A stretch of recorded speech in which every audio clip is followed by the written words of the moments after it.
In this video, I'm gonna teach you how to update DJI Smart Controller firmware. It's a very easy process, so make sure to follow along. In this video, I'm gonna teach you how to properly perform a firmware update on your DJI Smart Controller. Regardless of which version you have currently, you can follow the instructions in this video to get the firmware up to date. So, to update the firmware, making sure that it is running the latest version, go into the settings of your device. So for this particular method, you will need to use the device itself, go over to the display and choose settings. If you are unable to use the device currently, then sadly, I don't know of any other way to perform the update.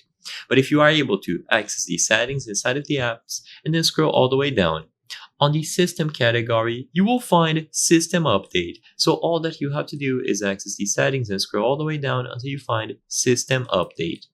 Inside of this menu, you will be able to change or rather update the firmware. So the very first thing that you will do here is check for updates.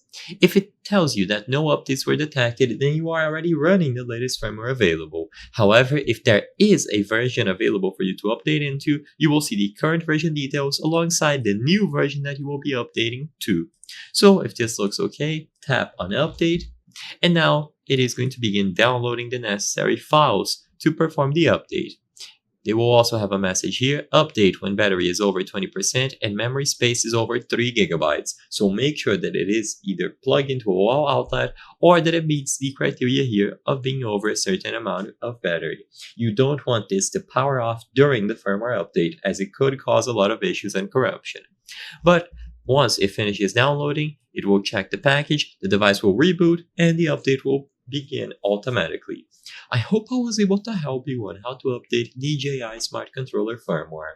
If this video helped you, please be sure to leave a like and subscribe for more very easy tips. Thank you for watching.